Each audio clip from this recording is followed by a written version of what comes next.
This is Varus of Sage Ocean bringing you a gunnery tutorial today.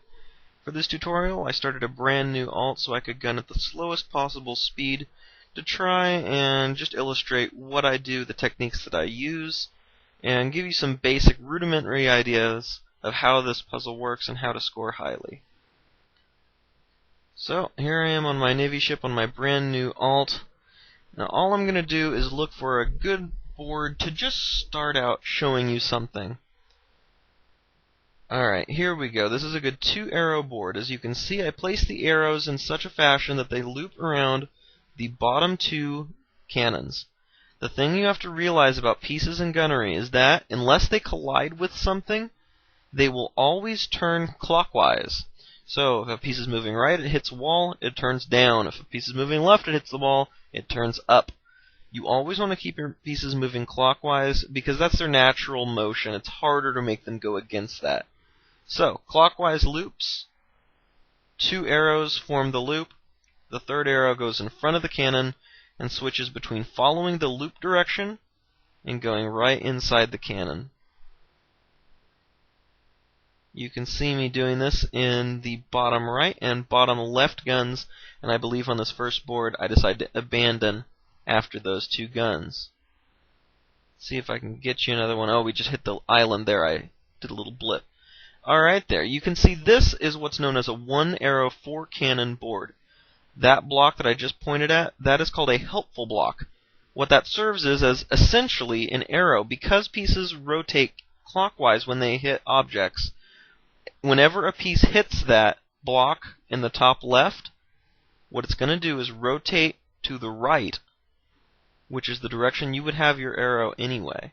So it saves you having to put that arrow there, and in effect allows you 1 extra arrow on this board.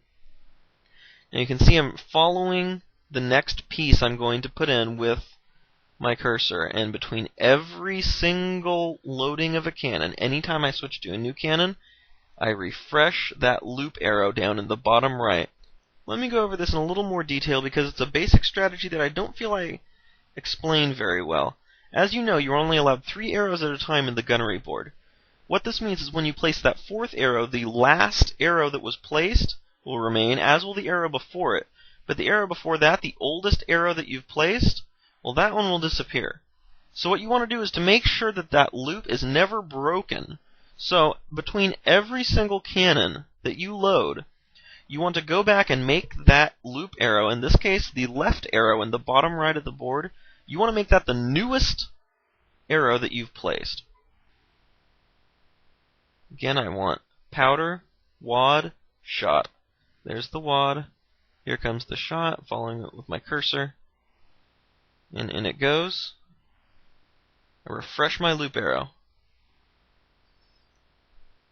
I catch that powder just before it goes in. And I wait outside, give myself plenty of time. Never try to rush anything in gunnery.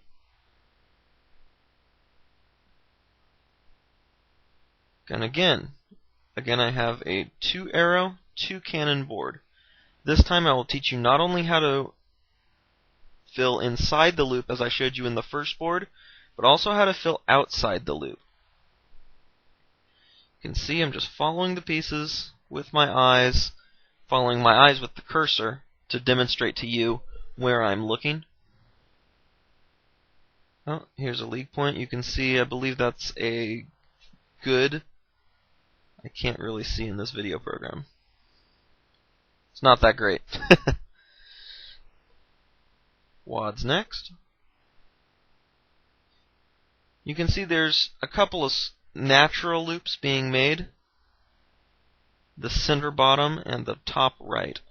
We can mostly ignore those. Alright, this is how you fill outside the loop.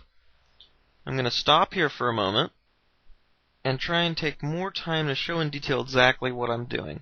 You can see that my loop arrows are still in place. Although I am loading a cannon outside the loop, that does not mean that I'm extending the loop. What I'm doing is making an arrow in front of that top left cannon that is always pointing in. Then I'm watching my loop and scanning for the next piece that I need, in this case the wad, You can see just above my cursor on the right side of the board.